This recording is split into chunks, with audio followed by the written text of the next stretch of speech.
Discutiremos de seguida os requisitos não funcionais. Um requisito não funcional corresponde a um conjunto de restrições impostas ao sistema a desenvolver. Estabelece, por exemplo, em que medida um sistema é atrativo, fácil de usar, rápido ou fiável. Estes requisitos incluem ainda restrições temporais, restrições no processo de desenvolvimento, adaptação de normas, entre outros. Por exemplo, a indicação que o sistema deve ser desenvolvido em linguagem Java é uma restrição à solução. Não podemos, como engenheiros, usar outras linguagens de programação, mesmo que as consideremos mais adequadas. A relevância deste tipo de requisitos deve ser avaliada e combinada com os clientes. Se assim for, evita-se tomar de forma precipitada e precoce decisões de concepção e de implementação. Um requisito não funcional não altera naquilo que é essencial as funcionalidades do sistema que está a ser considerado. Dando um exemplo simples, em futebol, a cor de uma bola, que é um aspecto não funcional, não afeta a sua funcionalidade. Podemos fazer o mesmo com uma bola laranja ou com uma bola branca e preta. Em geral, os requisitos funcionais mantêm-se inalterados independentemente dos requisitos não funcionais que forem considerados. De facto, alguns projetos de sistemas de informação têm a sua origem na inobservância dos níveis dos requisitos não funcionais. Se, por exemplo, o sistema atual é demasiado lento, isso pode suscitar a criação de um sistema mais rápido, mas que faz exatamente o mesmo.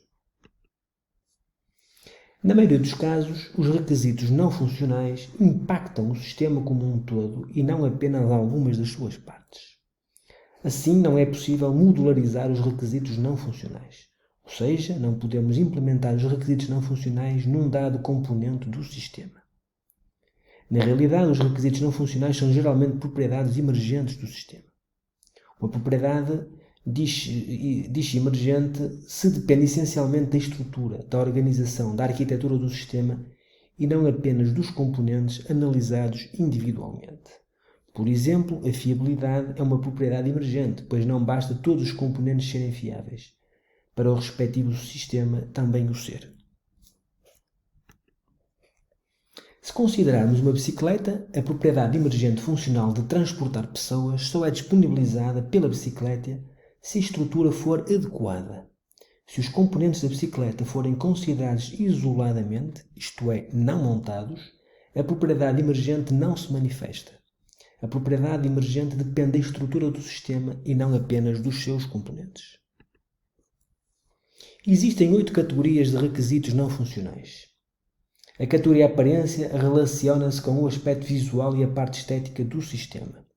Aspectos como a facilidade de utilização do sistema e tudo o que permitir uma utilização mais agradável e intuitiva do mesmo encaixam na usabilidade. A categoria de desempenho é relevante pois tem relação com questões de rapidez, de tempo real, de capacidade de armazenamento e de correção de execução. A categoria operacional relaciona-se com o contexto em que o sistema deve operar para funcionar de acordo com o esperado.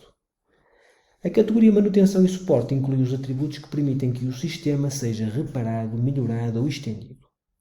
A categoria segurança é cada vez mais relevante, nomeadamente em sistemas críticos.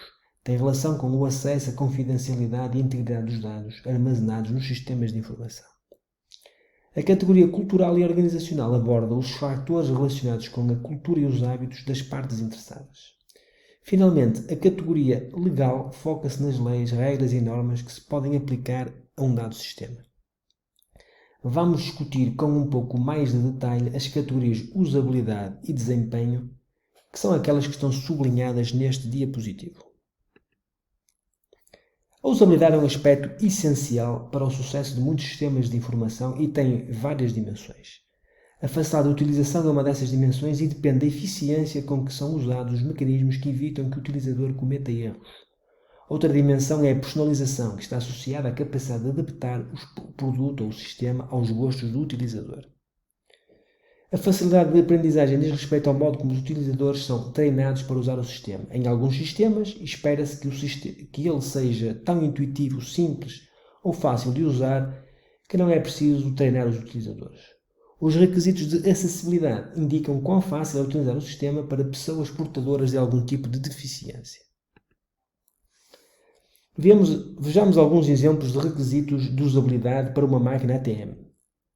O sistema deve ser fácil de usar por pessoas analfabetas. O sistema deve poder ser usado por pessoas com dificuldades visuais. O sistema deve ser intuitivo de usar, mesmo para pessoas com baixa literacia digital.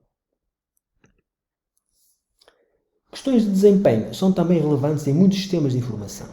O desempenho refere-se à capacidade de resposta de um sistema de acordo com duas possíveis perspectivas: ou o tempo necessário para responder aos estímulos e aos eventos, ou o número de eventos processados por unidade temporal. Em particular, o comportamento de um sistema que inclui questões de tempo real deve respeitar um conjunto de requisitos temporais externamente definidos. A dimensão precisão dos resultados está relacionada com a exatidão dos cálculos e o modo como esses resultados são armazenados e mostrados. A disponibilidade é uma dimensão do desempenho que quantifica a percentagem de tempo em que um dado sistema está operacional e a funcionar corretamente, isto é, a servir os seus utilizadores.